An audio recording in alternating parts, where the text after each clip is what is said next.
tem calor, é com ar refrigerado. Do engenho Boa Vista é mais tranquilo e sossegado.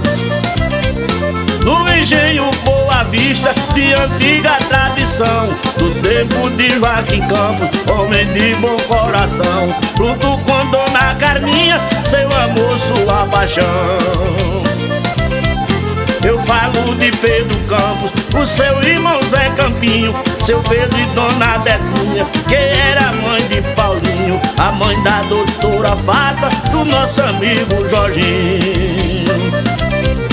Dona Diva e Zé Campinho, um vaqueiro de Morão, que corria vaquejada com Pedro Campo, irmão, representando na pista o engenho Boa Vista, boi bolava pelo chão. Ô mamãe, não tem calor, é com ar refrigerado. No engenho Boa Vista é mais tranquilo e sossegado. Agora quero lembrar as irmãs do companheiro, Dona Betinha em Recife, o seu lugar verdadeiro, e Dona Lourdinha Campos, dentro do Rio de Janeiro. Fala agora em dois vaqueiros que correu foi com carinho, o vaqueiro Paulo Campos com o seu irmão Lojinho.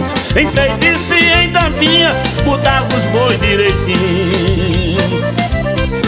Aqui termina a toada, que fiz como bom artista, espalho pelo Brasil, que servirá de conquista.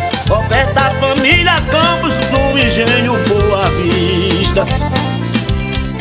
Ô mamãe, não tem calor, é com ar refrigerado. No engenho Boa Vista é mais tranquilo e sossegado. E aqui vai meu abraço a Totônio Gracioso, lá em União do Piauí, o meu amigo Chico Teófilo. Um abraço de galera, meu apoiador.